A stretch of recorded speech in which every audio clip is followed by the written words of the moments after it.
Bonjour à tous, aujourd'hui c'est le 10 Shvat, Yud Shvat en hébreu. C'est une date très importante, en particulier pour les Chassidim, parce que c'est la Iloula du Rabbi Rayatz, Rabbi Yosef Yitzhak, qui était le précédent Rabbi de Lubavitch. Et puis, à la même date, un an plus tard, le rabbi Menachem Mendel est devenu le rabbi officiel. Donc en fait, c'est en même temps la date de l'intronisation du rabbi en tant que rabbi.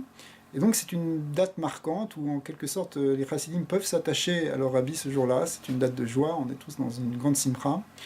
Et on peut en même temps méditer sur les enseignements que nous a légués le rabbi Rayatz, c'est qu'a repris le rabbi et qu'il a développé. En particulier un Mahamar qu'il étudiait chaque année, qui était le dernier Mahamar qui avait été donné par... Un Mahamar, c'est un discours, un Mahamar qui avait été donné par Rabbi Rayatz, qui s'appelle Bati Legani, à partir d'un verset de Shir HaShirim, qui dit « Je suis venu dans mon jardin ».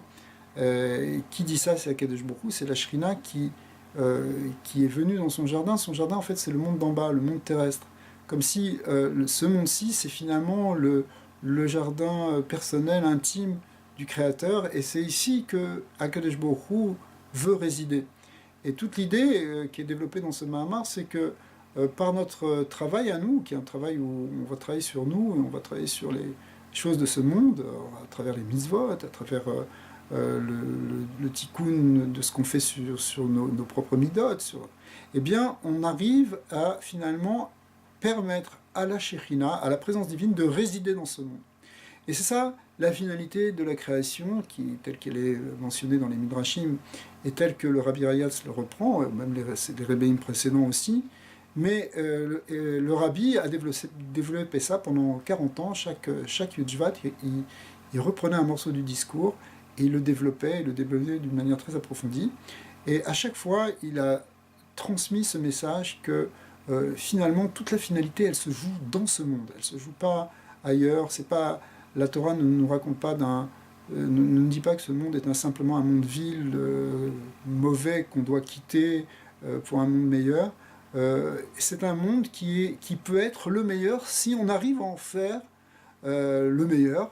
Et pour ça, en fait, Akadosh Baruch Hu nous a donné justement toute cette préparation pendant l'exil, dans lequel on fait des mitzvot, on étudie la Torah, on fait des bonnes actions, on amène du bien dans le monde, et même si on a l'impression que des fois il y a une grande résistance et qu'il y a beaucoup de mal, mais en fait, le bien reste, et le bien transforme et prépare le monde à devenir meilleur. Ce monde-ci doit finalement devenir meilleur, et c'est ça l'ère messianique. Donc l'ère messianique, dans laquelle d'après les enseignements du Rabbi, on est déjà, et du Rabbi Rayatz, on est déjà dans les premiers pas, on est déjà dans les premières générations qui voient cette lumière.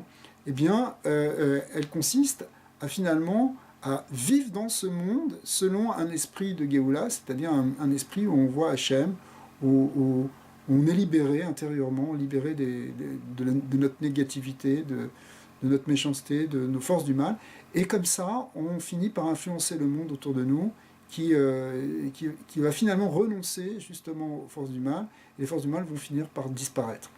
Alors, c'est ça l'idée de Bati Legani, c'est qu'on fait des choses, où on fait des efforts pour ça. Des fois, c'est des efforts qui sont même qui vont contre notre nature, mais au contraire, c'est comme ça qu'on peut rétablir la nature véritable de l'homme et du monde, qui est une nature qui est bonne, fondamentalement bonne, et qui peut transformer ce monde en quelque chose qui ressemble au Gan Eden. Alors c'est ce qu'on va continuer à faire, Bezat Hashem.